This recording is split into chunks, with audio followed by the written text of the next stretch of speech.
Hello दोस्तों, स्वागत है आप सभी का मैथ्स वाटिका में। दोस्तों मैं हूं रुपेश यादव और इस वीडियो में हम लोग मैथमेटिक्स के 10 वैसे क्वेश्चन को देखेंगे जो कि अक्सर आपके एग्जाम में रिपीट करता है। इससे पहले भी हमने इस सीरीज के 36 वीडियो को ऑलरेडी अपलोड कर रखा है। अगर आपने अब तक उन वीडियोज़ को नहीं देखा है तो उसे भी जरूर देखें। इस वीडियो के डिस्क्रिप्शन में कंप्लीट वीडियो का प्लेलिस्ट आपको मिल जाएगा। इसके अलावा अगर आप हमारे साथ पेड बैच में जुड़ना चाहते हैं तो इसके लिए आपको प्ले स्टोर से मैथ्स वाटिका एप्लीकेशन डाउनलोड करना होगा। उस एप्लीकेशन के ऊपर मैथ और रीजनिंग दोनों का ही फाउंडेशन बैच चल रहा है। प्रत्येक बैच का फी आपका 350 रुपये है, यानी कि 350 रुपये में कंप्लीट मैथमेटिक्स और 350 रुपये में कंप्लीट रीजनिंग आपको कराया जाएगा। तो आइए आज के क्लास की हम लोग शुरुआत करते हैं। पहला क्वेश्चन आज का आपके सामने है जो कि आपका ज्योमेट्री से है। देखिएगा यहाँ पे क्वेश्चन क्या है। बोला है दिए गए आकृति में ओ वृत्त का केंद्र हो तो एंगल ACB का मान क्या होगा। एंगल ACB यानी इस वाले एंगल का वैल्यू हम लोगों को निकालना है। अब ध्यान से समझिएगा, इस एंगल का वैल्यू निकालने के लिए हमें दो कॉन्सेप्ट जानना पड़ेगा, ठीक है। जिसमें से देखिए पहला कॉन्सेप्ट क्या है, ध्यान से समझिएगा। जैसे यह हमारा कोई सर्किल है और यह केंद्र बिंदु हो गया, ठीक है। आगे चलिए, अब यहाँ पे हम दो चाप ले लेते हैं। एक चाप हो गया हमारा A और एक चाप हो गया B। अब इसके द्वारा एक एंगल हम बनाते हैं केंद्र बिंदु पर, ठीक है। यहाँ जो कोण आपका बना है, अगर हम इसको O ले लेते हैं तो एंगल AOB यह केंद्र बिंदु पर बनने वाला कोण है। अब उसी तरफ इसी चाप के द्वारा उसी तरफ परिधि पर कोण बनाइए। उसी तरफ कहने का मतलब देखिए क्या होता है, उसी तरफ कहने का मतलब होता है कि इसके डायरेक्शन को देखिए। अभी जो एंगल का नुकीला पार्ट है वह ऊपर की ओर है, तो यहाँ भी एंगल का जो नुकीला पार्ट है वह किस तरफ है, ऊपर की ओर है, तो यह उसी तरफ कहलाएगा, ठीक है। तो उसी तरफ बनने वाले कोण का दोगुना, मतलब यहाँ पे अगर x डिग्री का कोण बनेगा तो यहाँ पे कितना डिग्री का कोण बनेगा, 2x डिग्री का कोण बनेगा। तो पहला कॉन्सेप्ट आपने क्या सीखा कि किसी भी चाप के द्वारा यह जो कोण बना है, यहाँ पे जो कोण बना है इसी दोनों चाप के द्वारा और परिधि पे जो कोण बना है इसी दोनों चाप के द्वारा, तो किसी भी चाप के द्वारा केंद्र बिंदु पर बनने वाला जो कोण होता है उसी तरफ परिधि पर बनने वाले कोण का दोगुना होता है। मतलब कि यह कोण पता होगा, दोगुना करेंगे तो यहाँ वाला कोण निकल जाएगा, और अगर यह कोण पता होगा इसको आधा करेंगे तो यहाँ का कोण निकल जाएगा। अब इस क्वेश्चन में आते हैं। देखिएगा यहाँ पे AB चाप है और इस चाप के द्वारा केंद्र बिंदु पर यह कोण बना है, ठीक है। यह कोण कहाँ पे बना है, केंद्र बिंदु पर।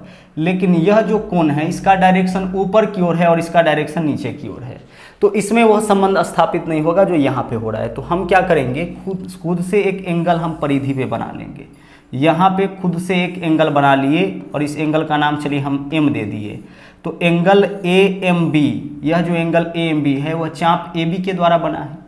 तो इस चाप के द्वारा केंद्र बिंदु पर बनने वाला कोण 120 डिग्री है, तो उसी तरफ परिधि पर बनने वाला कोण कितना होगा, 60 डिग्री होगा, क्योंकि केंद्र बिंदु पर बनने वाला कोण उसी तरफ परिधि पर बनने वाले कोण का दोगुना होता है। तो यह 120 है तो यहाँ पे कितना होगा, 60 होगा। क्लियर। चलिए, परिधि पे आधा होगा, केंद्र बिंदु पे दोगुना होगा हमेशा। अब यहाँ पे एक दूसरा थ्योरम यह उपयोग करेंगे। अब इस पार्ट को मत देखिए, अब इसको आपको देखने की आवश्यकता नहीं है। इससे एक एंगल हमारा निकल के सामने आ गया। अब इसको गौर से देखिए, AMB और C एक चतुर्भुज आपको दिखाई देगा, AMBC। और जब भी कोई चतुर्भुज ऐसे हो कि उसका चारों कोना वृत्त के परिधि पर हो, वृत्त के भीतर कोई चतुर्भुज ऐसे हो कि उसका चारों कोना वृत्त के परिधि पर हो, तो यह चक्रीय चतुर्भुज कहलाता है। और चक्रीय चतुर्भुज के आमने सामने के कोणों का योग 180, तो यह अगर 60 है तो इस वाले एंगल का वैल्यू कितना होगा, 120 होगा, क्योंकि चक्रीय चतुर्भुज के आमने सामने के कोणों का योग 180 होगा। अब यह चक्रीय चतुर्भुज कैसे हो गया, तो इसका चारों कोना देखिए वृत्त के कहाँ पे है, परिधि पे है। तो वृत्त के भीतर कोई चतुर्भुज ऐसे हो कि चारों कोना वृत्त के परिधि पर हो तो वह कहलाता है चक्रीय चतुर्भुज। तो इस एंगल का वैल्यू इस क्वेश्चन में पूछ रखा था, कितना हो जाएगा वो आपका, 120 डिग्री हो जाएगा। क्लियर। चलिए आगे बढ़ते हैं, अगले क्वेश्चन में आते हैं। इस अगले क्वेश्चन में आइए। अगला क्वेश्चन आपका नंबर सिस्टम से है। हमें बताना है कि इसका अवरोही क्रम क्या होगा।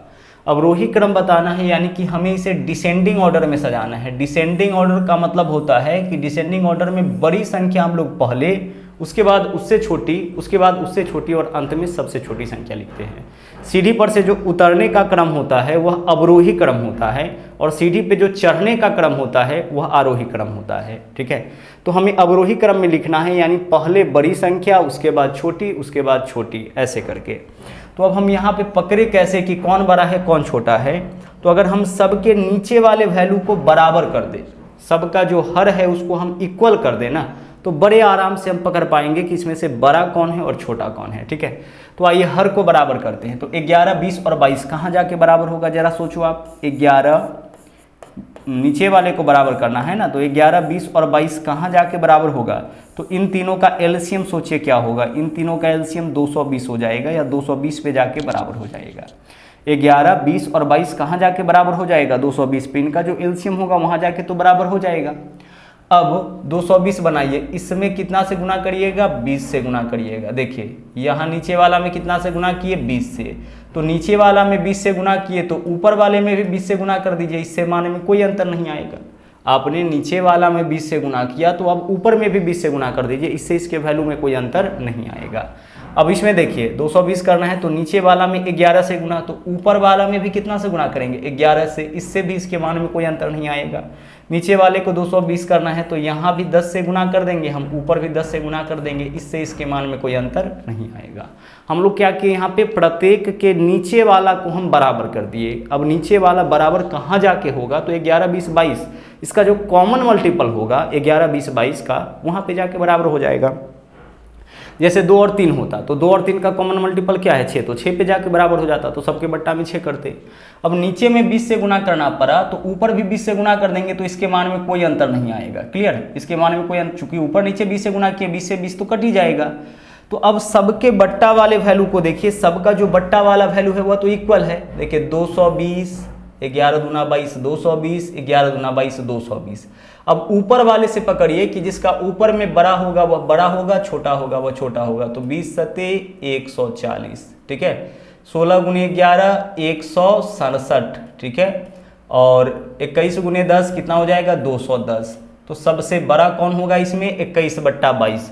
तो 21/22 से कौन सा ऑप्शन शुरू हुआ है, यह ऑप्शन तो नहीं है, यह ऑप्शन भी नहीं है, 2 ऑप्शन है, इसी दोनों में से कोई हमारा आंसर होगा। तो सबसे पहले 21/22, उसके बाद 16/20, क्योंकि इसके बाद छोटा, इसके बाद बड़ा कौन है, 16/20। तो 21/22 के बाद 16/20, यही तो होगा ना। 21/22 के बाद क्या लिखिएगा आप, 16/20 लिखिएगा, और फाइनल जो अंतिम संख्या उसको लिखेंगे। देखिए ना, यह सबसे बड़ा है 210 या 167 या 140, तो 21/22 सबसे पहले, उसके बाद 16/20 और अंत में 7/11 लिखेंगे। यह इसका अवरोही क्रम हो जाएगा। अगर आरोही क्रम बोलता तो यह सबसे छोटा है, इसके बाद यह, इसके बाद यह, यानी 7/11, 16/20, 21/20। इस तरीके से संख्या लिखा गया, यहाँ पे आरोही क्रम में ही लिखा गया है। ठीक है। दूसरा तरीका यह है कि आप क्रॉस मल्टीप्लिकेशन करें। ठीक है, क्या करें आप, क्रॉस मल्टीप्लिकेशन करें। जैसे 7/11 पहला तो है, उसको ऐसे ही रहने दीजिए। दूसरा तो कटेगा भी, तो इसको काट भी लीजिए। 4 से कटेगा ना, 4 चौके 16, 4 पंचे 20, तो जो वैल्यू कट रहा है उसको काट लीजिए, थोड़ा छोटा हो जाएगा। 4/5, और इसके आगे क्या है आपका, इसके आगे है 21/22। अब यहाँ पे देख लीजिए, क्रॉस मल्टीप्लिकेशन मेथड हम यूज कर सकते हैं। करिए जरा, क्रॉस में गुना करिए। 7 पंचे 35, ठीक है, और 11 चौके 44। अब हमें पता लग गया है कि इस दोनों में ना, इस दोनों वैल्यू में बड़ा कौन है, तो इस दोनों में जिसके सामने बड़ा मान आया है वह बड़ा होगा। तो 4/5 बड़ा है। 4/5 किसके लिए लिखे हैं, 16/20। तो 16/20 बड़ा है, 7/11 छोटा है। ठीक है, अब आगे चलिए, इस दोनों में चेक करिए। इस दोनों में तो पता लग गया कि इस दोनों में कौन बड़ा है, इस दोनों में 4/5 बड़ा है। ठीक है, अब इस दोनों में चेक करिए। चलिए क्रॉस में गुना करिए। 21 चौके कितना हो जाएगा, 84 हो जाएगा, और 21 पंचे कितना हो जाएगा, 105 हो जाएगा। अब इस दोनों में यह वाला क्या है, बड़ा, तो यह सबसे बड़ा हो जाएगा। तो 21 यहाँ पे 22 है ना, 21/22 सबसे पहले, उसके बाद 4/5, अंत में 7/11 लिखेंगे। अवरोही क्रम यहाँ से भी आपका आ जाएगा। चलिए बढ़ते हैं आगे। अगले क्वेश्चन को देखिए। यहाँ पे एंगल OAB बराबर 20, यह वाला जो एंगल है 20 है, यह एंगल 30 है। एंगल AOC का मान, इस वाले एंगल का मान पूछा है। गौर से देखिए, एक बार फिर से वही कॉन्सेप्ट यूज करेंगे। इस चाप को देखिए AC को, इस चाप के द्वारा यहाँ पे कोण बना है केंद्र बिंदु पर, और इसी चाप के द्वारा यहाँ पे परिधि पर कोण बना है। तो यहाँ वाला एंगल अगर पता लग जाए ना तो उसका दोगुना कर देंगे तो इस एंगल का माप निकल जाएगा, क्योंकि केंद्र बिंदु पर बनने वाला कोण उसी तरफ परिधि पर बनने वाले कोण का दोगुना होता है। तो यहाँ वाला एंगल का माप कितना होगा, इस दोनों का योग, तो यहाँ 20 है यहाँ 30 है, इस वाले एंगल का माप आपका कितना होगा 50। कैसे होगा अभी हम दिखाते हैं आपको, 50। और अगर यह 50 है तो इस वाले एंगल का वैल्यू कितना हो जाएगा 100, क्योंकि केंद्र बिंदु पर सेम चाप के द्वारा केंद्र बिंदु पर बनने वाला कोण उसी तरफ परिधि पर बनने वाले कोण का दोगुना होता है। तो अगर यह 50 है तो इस एंगल का वैल्यू 100 हो जाएगा। एंगल AOC इसी एंगल का मान पूछा था 100 होगा। अब देखते हैं कि यह वाला जो एंगल है वो आपका यहाँ वाला एंगल 50 कैसे होगा। तो इसको अगर हम मिला दें, ठीक है, इसको हम अगर मिला दें तो देखिए होता क्या है, हम पहले भी आपको बताए हैं, इसके पीछे भी एक क्लास जो हम लिए थे उसमें भी हमने आपको बताया था कि त्रिभुज में क्या होता है कि बराबर भुजा के सामने का कोण बराबर होता है।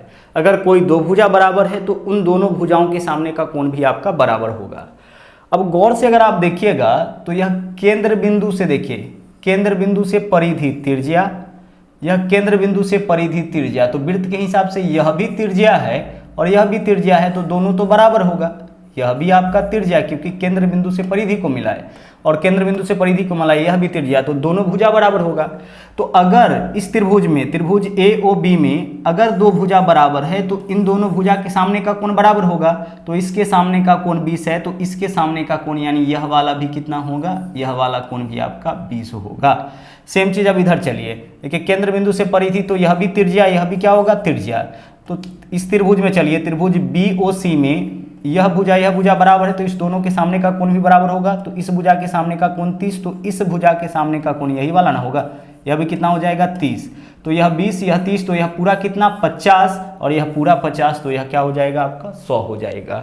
तो डायरेक्ट हमने आपको पकड़ने का तरीका क्या बताया कि यह 20 है यह 30 है, तो यह वाला एंगल आपका कितना होगा 50 डिग्री, और अगर यह एंगल 50 है तो इसका दोगुना, मतलब यहाँ पे कितना हो जाएगा आपका 100 डिग्री।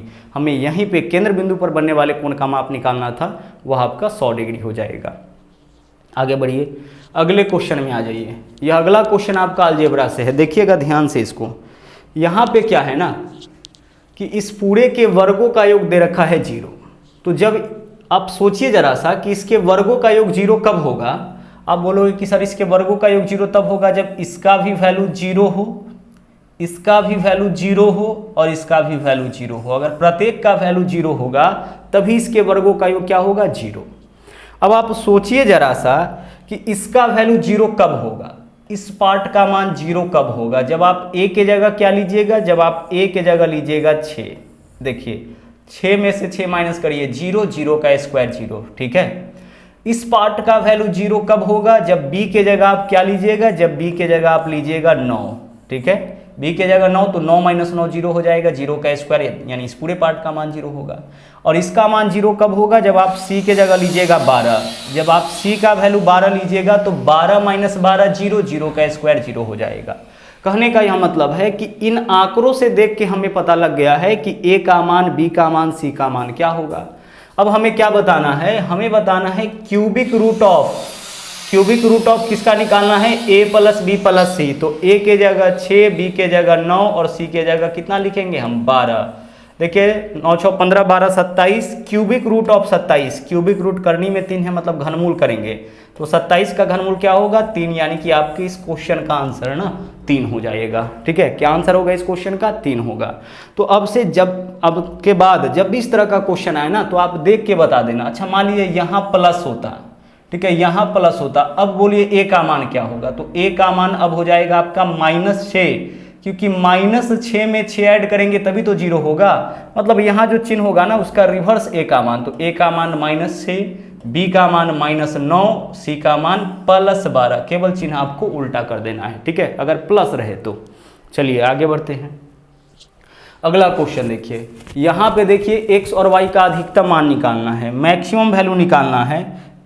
गौर से समझिएगा, जहाँ मैक्सिमम वैल्यू निकालना होता है वहाँ पे x और y के कई मान संभावित होते हैं। ठीक है, जैसे यहाँ पे देखिए x का वैल्यू कैसे दिया है, बोला x का वैल्यू बड़ा या बराबर है 7 से, यानी x का कम से कम मान हम क्या ले सकते हैं 7 ले सकते हैं। x का मान तो ऐसे ही दिया गया है, x का मान जो दिया गया है देखिए कैसे दिया गया है, x का मान बड़ा या बराबर है 7 से, मतलब x का मान कम से कम आपको क्या लेना है 7, और छोटा या बराबर है 9 से, यानी ज़्यादा से ज़्यादा x का मान आप क्या ले सकते हैं 9।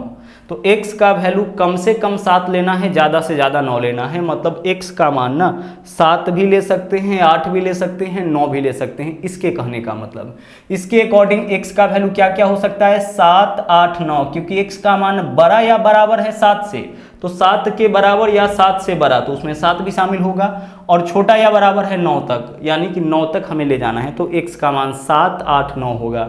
छोटा से छोटा मान 7 और बड़ा से बड़ा मान 9। अब y के मान में चलिए, y का मान छोटा या बराबर है -4, यानी y का मान -4 के बराबर या इससे बड़ा या बराबर बोला है, -4 से बड़ा या इसके बराबर, यानी कम से कम y का मान -4 होगा, और ज़्यादा से ज़्यादा कितना मान होगा 1 होगा। अब हमें बताना है x प्लस y का अधिकतम मान। तो x प्लस y का अधिकतम मान कब निकलेगा, जब x का मान भी ज़्यादा से ज़्यादा ले। तो x का मान ज़्यादा से ज़्यादा क्या ले सकते हैं 9, प्लस है तो प्लस, y का मान ज़्यादा से ज़्यादा क्या ले सकते हैं 1, तो x प्लस y का अधिकतम मान कितना आ गया 9 प्लस 1 यानी कि 10। x प्लस y का आपका अधिकतम मान कितना हो जाएगा 9 प्लस 1 यानी कि 10। और अगर न्यूनतम मान पूछता तो क्या करते, x का मान जितना छोटा से छोटा होता उतना लेते, और y का मान भी जितना छोटा पॉसिबल होता वह लेते। तो x का मान कम से कम हम 7 ले सकते हैं, और y का मान कम से कम -4, तो 7 - 4 यानी कि 3 जो है ना x प्लस y का न्यूनतम मान हो जाता है। यहाँ अधिकतम मान निकालना था, तो दोनों के वैल्यू को ज़्यादा से ज़्यादा लिए हैं। आगे चलिए अगले क्वेश्चन में आ जाइए। यहाँ पे देखिए बहुत ही इंपॉर्टेंट क्वेश्चन है यह ट्रिग्नोमेट्री का। देखिए साइन 39 बट्टा कॉस 51, तो इसका वैल्यू आपका 1 हो जाएगा। ठीक है, इसका वैल्यू क्या होगा 1 होगा। क्यों ऐसा होता है, तो इंटरचेंजिंग आप लोगों को पढ़ना है कि साइन इंटरचेंज करता है कॉस में, कॉस साइन में, टैन कॉट में, कॉट टैन में, सेक कॉसेक में, कॉसेक सेक में। ट्रिग्नोमेट्री में अगर आप इंटरचेंजिंग समझ गए तो मैक्सिमम कॉन्सेप्ट आपका क्लियर हो जाता है। यहाँ पे थोड़ा सा हम समझाने का प्रयास करते हैं। जैसे मान लीजिए कि साइन 30 डिग्री के बदले हम कोई दूसरा ट्रिग्नोमेट्रिकल रेशियो लिखना चाहते हैं, जैसे sine cos tan cot sec cosec, कुल मिला के 6 ट्रिग्नोमेट्रिकल रेशियो होता है। तो साइन के बदले में दूसरा कौन लिख सकते हैं साइन 30 के बदले में। तो आप सोचिए जरा सा कि साइन 30 के बदले में हम वही ट्रिग्नोमेट्रिकल रेशियो लिख सकते हैं जिसका वैल्यू साइन 30 के बराबर होगा। तो साइन 30 के बराबर ना कॉस 60 का वैल्यू होता है। साइन 30 के बराबर किसका वैल्यू होता है कॉस 60। अगर वैल्यू आपको याद हो ना तो साइन 30 का मान भी 1/2 होता है, और कॉस 60 का मान भी 1/2 होता है। तो साइन 30 के बदले में हम कॉस 60 लिख सकते हैं। मतलब कि साइन के बदले में जब भी लिखिएगा तो किसको लिखिएगा कॉस को लिखिएगा। साइन जब भी इंटरचेंज करेगा तो कॉस में करेगा, मतलब साइन को रिप्लेस करना होगा तो कॉस से करेंगे, और कॉस को रिप्लेस करना होगा तो साइन से, टैन को रिप्लेस करना होगा तो कॉट से, और कॉट को रिप्लेस करना होगा तो टैन से, और सेक के बदले में कॉसेक, और कॉसेक के बदले में सेक। जो इसके लिखने का क्रम होता है, जहाँ भी देखिएगा साइन कॉस टैन लिखा हुआ है, पहले साइन फिर कॉस फिर टैन फिर कॉट फिर सेक फिर कॉसेक, तो आसपास वाला से यह इंटरचेंज करेगा, साइन कॉस के साथ, टैन कॉट के साथ, और सेक कॉसेक के साथ। अच्छा, इंटरचेंज जब भी करेगा ना तो एक रूल यह भी होता है कि इसके एंगल का सम जो होगा वह 90 होगा। यानी कि एंगल यहाँ पे अगर 30 है ना तो यहाँ पे एंगल 90 - 30 यानी कि 60 होगा। समझ पा रहे हैं, यहाँ जो एंगल होगा है ना, इसमें से 90 में से इस एंगल को घटाइएगा उतना के बराबर यहाँ पे एंगल होगा, हमेशा 90 में से माइनस करके। जैसे अगर यहाँ एंगल 40 होगा तो यहाँ एंगल 90 - 40 यानी कि 50 होगा। यहाँ एंगल अगर 70 होगा तो यहाँ एंगल 90 - 70 यानी कि 20 होगा। ठीक है, तो इंटरचेंज जब भी होगा तो क्या होगा कि एंगल का जो सम होगा वो आपका 90 डिग्री होगा। अब सोचिए जरा सा कि यहाँ ऊपर नीचे इंटरचेंज वाला है, तो कॉस को अगर हम इंटरचेंज कर दे तो किस में जाएगा या साइन में जाएगा। इसके बदले हम लिखना चाह रहे हैं, चलो इधर हम लिख लेते हैं, इस तरफ हम लिख लेते हैं। कॉस 51 के बदले में क्या लिख सकते हैं कॉस 51 के बदले, तो कॉस को हम इंटरचेंज कर सकते हैं किस में साइन में इंटरचेंज कर सकते हैं। लेकिन जब भी इंटरचेंज करेंगे तो 90 में से घटाना पड़ेगा, तो 90 - 51 कितना हो जाएगा 39, यानी कि cos 51 का वैल्यू साइन 39 के बराबर। तो यह cos 51 है, इसका वैल्यू साइन 39, तो यह भी साइन 39, यह भी साइन 39, दोनों कट जाएगा, इसका वैल्यू कितना हो जाएगा आपका 1 हो जाएगा। तो इस बात को अब डायरेक्ट आप ऐसे समझिए कि जब भी ऊपर नीचे इंटरचेंजिंग वाला रहे, मतलब साइन बट्टा कॉस, कॉस बट्टा साइन, टैन बट्टा कॉट, कॉट बट्टा टैन, सेक बट्टा कॉसिक या कॉसिक बट्टा सेन, ऊपर नीचे इंटरचेंजिंग वाला रहे और उसके एंगल का सम अगर 90 हो तो उसका वैल्यू आपका कितना हो जाएगा, 1 हो जाएगा। तो इस पार्ट को आप समझ चुके हैं कि इसका मान 1 होगा। आगे चलिए, जब भी tan और tan गुना में रहे और इसके एंगल का सम भी 90 हो तो मान 1 होगा। देखिए tan 11 है ना, अब tan 11 का आप गुना करके देखिए tan 79 के साथ, tan 11 और tan 79 का गुणनफल आपका 1 होगा। क्यों 1 होगा? क्योंकि देखिए tan 11 के लिए तो tan 11 लिखेंगे, लेकिन इसको इंटरचेंज करिएगा तो यह कॉट में चला जाएगा, और कॉट में जब भी जाएगा तो 90 में से माइनस होके, तो 90 में से 79 माइनस करिए 11, और tan theta into cot theta क्या होता है, 1 होता है। तो कहने का मतलब है कि tan और tan का गुणनफल आपका 1 होगा। कब? जब इसके एंगल का सम 90 डिग्री हो। tan और tan का गुणनफल 1 कब होगा? जब इसके एंगल का सम 90 डिग्री हो। तो यहाँ पे आप देख लीजिए कि tan 11 का अगर आप गुना करते हैं ना tan 79 के साथ, तो इन दोनों का गुणनफल 1 हो जाएगा। tan 31 का अगर आप गुना करते हैं tan 59 के साथ, तो इस दोनों का गुणनफल 1 हो जाएगा। 31 और 59 90 होता है, और tan 45 का मान 1, यानी इस पूरे का गुणनफल आपका 1 होगा, और 1 में 2 से गुना करिएगा, मतलब इस पूरे पार्ट का वैल्यू कितना आया, 2 आ गया। इस पूरे पार्ट का वैल्यू कितना आ गया आपका, 1 आ गया। आगे चलिए, यहाँ भी वही कॉन्सेप्ट देखिए, साइन स्क्वायर 21 और साइन स्क्वायर 69, इसको भी समझिए। देखिए साइन स्क्वायर 21 है तो इसको तो रहने दीजिए, प्लस इसको अगर हम इंटरचेंज करें तो इसके लिए क्या लिख सकते हैं, कॉस स्क्वायर, स्क्वायर है तो स्क्वायर, 69 है ना, तो 90 में से 69 माइनस करिए, कितना हो जाएगा, 21, मतलब साइन 69 के लिए कॉस 21। अब sine square theta plus cos square theta कितना होता है, 1। तो साइन स्क्वायर के बीच प्लस का चिन्ह है, और एंगल का सम अगर 90 हो जाता है तो मान क्या होगा, 1। तो इस पार्ट का भी मान 1 होगा। यहाँ 3 गुना में है, 3 गुना 1 यानी कितना होगा, 3। तो फाइनल जो आंसर हमारा होगा, देखिए क्या होगा, इसका मान कितना होगा, 1, प्लस इस पूरे का मान क्या होगा, 2, आगे देखिए माइनस इस पूरे का मान क्या होगा, 3, 2 और 1 3, 3 माइनस 3 कितना, 0, यानी कि हमारा आंसर इस क्वेश्चन का हो जाएगा 0। यानी पूरा का पूरा जो यह क्वेश्चन था ना, वह आपका इंटरचेंजिंग पे आधारित था। इंटरचेंजिंग का कॉन्सेप्ट अगर आपको अच्छी तरह से पता है, फिर इस क्वेश्चन को करने में दिक्कत नहीं होगा। और इंटरचेंजिंग का पूरा कॉन्सेप्ट भी हमने आपको बता दिया यहाँ पे, जो मेन कॉन्सेप्ट है। यहाँ पे चलिए, यहाँ पे देखिए, यहाँ पे क्या है, कॉस 9 अल्फा बराबर साइन अल्फा। अब देखो कॉस के बराबर में साइन, यह तो तभी होगा जब इसके एंगल का सम, तो इसका एंगल कितना है, 9 अल्फा, प्लस इसका एंगल क्या है, अल्फा, यह कितना डिग्री होगा, 90 डिग्री होगा। कभी भी इंटरचेंजिंग वाला बराबर तभी होगा जब उसके एंगल का सम 90 डिग्री होगा। आपने देखा था ना, हमने आपसे कहा कि साइन 30 बराबर कॉस 60 है, यही तो देखे थे ना। तो साइन के बराबर में कॉस कब है, जब इसका और इसका एंगल मिला के 90 डिग्री। तो यहाँ कॉस के बराबर में साइन है, मतलब एक चीज़ तो पक्का है कि इसके एंगल का सम क्या होगा, 90।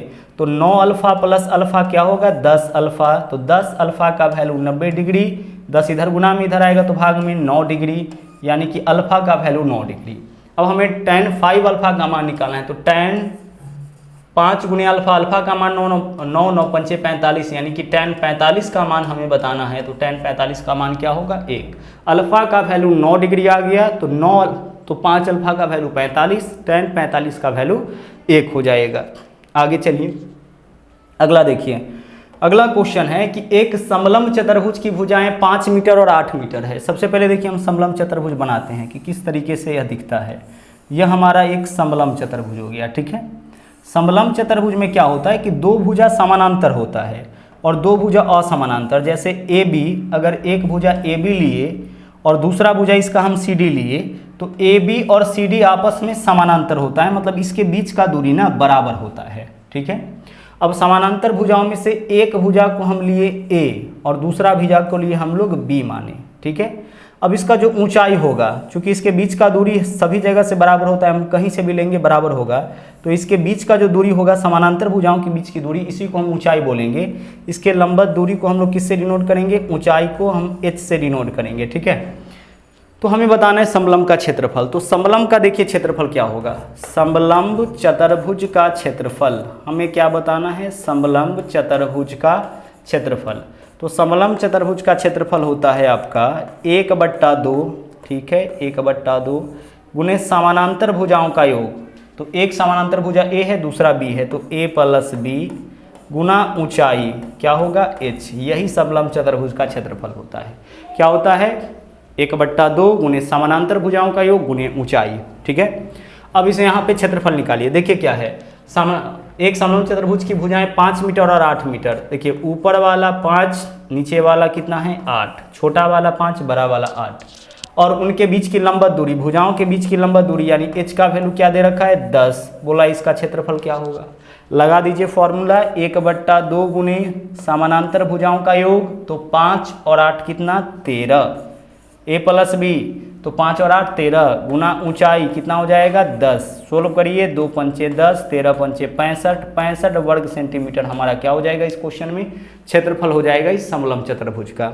समलंब चतुर्भुज का क्षेत्रफल क्या होगा 1/2 गुने समानांतर भुजाओं का योग, ठीक है, गुने ऊंचाई, तो 1/2 गुने 5 और 8 13 गुने 10, 1/2 गुने 13 गुने 10, बस इसको सोल्व करेंगे आंसर आपका आ जाएगा।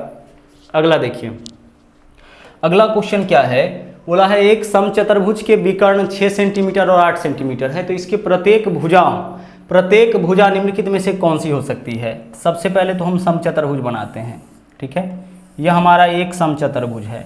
समचतुर्भुज का देखिए क्या होता है, चारों भुजा का माप बराबर होता है, चारों भुजा का माप आपस में बराबर होता है। अब इसका 2 विकर्ण हम बनाते हैं, यह पहला विकर्ण हो गया, यह दूसरा विकर्ण हो गया। ध्यान से कॉन्सेप्ट समझिएगा, समचतुर्भुज का जो विकर्ण होता है ना, वह एक दूसरे को 90 डिग्री पे काटता है, सिर्फ काटता ही नहीं है, 2 बराबर भागों में बांटता है। समचतुर्भुज के विकर्ण एक दूसरे को समकोण पे समद्विभाजित करते हैं, यानी कि 90 डिग्री पे काटता है।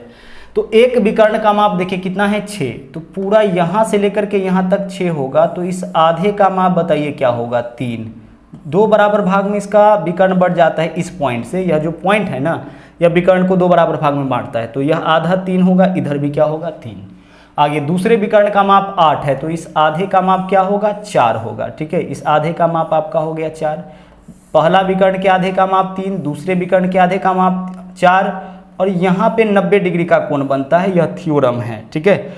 अब देख लीजिए आप, यहाँ पे हमारा एक जो ब्लैक पार्ट है एक त्रिभुज बन गया है, और यह जो त्रिभुज होगा वह किस तरीके का त्रिभुज होगा, एक समकोण त्रिभुज होगा, क्योंकि जैसे ही एक एंगल 90 डिग्री हुआ किसी भी त्रिभुज का, तो वह आपका एक समकोण त्रिभुज।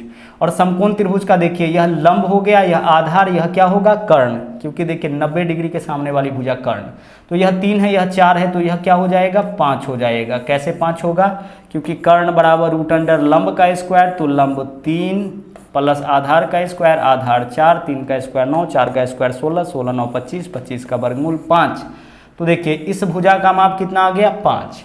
अगर इसका परिमाप पूछा जाए तो 5 चौके 20, क्योंकि समचतुर्भुज है, चारों भुजाओं का माप बराबर होगा। बोला है कि प्रत्येक भुजा का माप क्या होगा, तब तो हमारा आंसर यहाँ 5 ही होगा। परिमाप पूछता 5 चौके 20। क्षेत्रफल पूछे तो समचतुर्भुज का क्षेत्रफल विकर्णों की मदद से निकलता है, 1/2 गुने पहला विकर्ण गुने दूसरा विकर्ण, ठीक है। अब मान लीजिए कि यहाँ पे क्या होता कि एक विकर्ण का माप हमें नहीं पता होता, ठीक है। एक विकर्ण का माप तो पता है कि चलिए पूरा 6 है तो आधा 3 होगा, भुजा का माप पता है 5, दूसरे विकर्ण का माप क्या होगा, तो देखिए यह कर्ण है या आपका लंब होगा, हम आधार निकालेंगे, तो 5 का स्क्वायर 25 में से 3 का स्क्वायर 9 माइनस करिए 16, 16 का वर्गमूल 4, तो इस आधे का माप 4 होगा, तो विकर्ण का आधा 4 है, तो पूरा विकर्ण क्या होगा 8। तो कई बार इन क्वेश्चंस में आपको विकर्ण भी निकालना होता है, भुजा भी यहाँ पे भुजा निकालने हैं, विकर्ण भी निकालना हो सकता है। आपको बस यह संबंध ध्यान में रखना है कि समचतुर्भुज के जो विकर्ण होते हैं एक दूसरे को 90 डिग्री पर काटता है। एक हमारा यहाँ पे समकोण त्रिभुज बन जाता है, जिसमें पहला विकर्ण का आधा लंब, दूसरे विकर्ण का आधा आधार, और जो यह जो होता है आपका 90 डिग्री के सामने की भुजा, यानी वास्तव में वह समचतुर्भुज की भुजा होता है, वह आपका क्या हो जाता है कर्ण हो जाता है, ठीक है। चलिए आगे बढ़ते हैं। आप इसको डायरेक्ट ऐसे भी कर सकते हैं, जैसे देखिए पहला विकर्ण है ना 6, तो इसका आधा कर लीजिए 3, तो 3 का स्क्वायर, प्लस दूसरा विकर्ण 8 है, इसका आधा कर लीजिए 4, 4 का स्क्वायर, अंडर रूट कर लीजिए, इससे भुजा इसका निकल जाएगा 9, 16 25, 25 का वर्गमूल 5, भुजा कितना आ गया 5। अब जो आपको निकालना है निकाल लीजिए, आगे बढ़िए। अगला देखिए P और Q के मासिक वेतन में 4:3 का अनुपात, ठीक है। चलो भाई P और Q के मासिक वेतन में 4:3 का अनुपात, P का वेतन कितना है 4 और Q का वेतन कितना है, Q का वेतन है 3। अब बोला है उनके वर्तमान वेतन में 10% और 5% की वृद्धि हुई, तो नया अनुपात क्या होगा। अच्छा देखो P का वेतन ना 10% बढ़ गया, तो 10% वृद्धि के बाद किसी भी व्यक्ति का जो वेतन होगा या किसी भी संख्या का जो मान होता है उसके पूर्व मान के 110% के बराबर। तो P का वेतन 10% बढ़ गया तो पूर्व वेतन के 110% के बराबर हो जाएगा। और Q के वेतन में 5% की वृद्धि हो गई है तो इसका वेतन जो होगा वह पूर्व वेतन के 105% के बराबर होगा।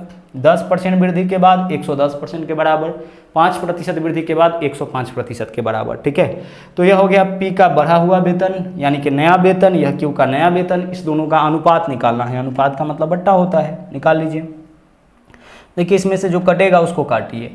प्रतिशत से तो प्रतिशत कटेगा, इसको तो हटा ही दो। 5 से अगर काटिएगा तो 22 पंचे 110, 5 से काटिएगा तो 21 पंचे 105। अब कोई कटेगा तो ठीक है, नहीं तो गुना कर लीजिए। 22 गुना 4 कितना हो जाएगा इधर 88 अनुपात 21 दिया 63, तो 88 अनुपात 63 जो है उसका नया अनुपात हो जाएगा। P और Q के मासिक वेतन का नया अनुपात यही हो जाएगा। तो इस तरीके से आज का सेशन आपका कंप्लीट हुआ। वापस मुलाकात होगी अगले दिन फिर से एक नए सेट के साथ। थैंक यू, जय हिंद।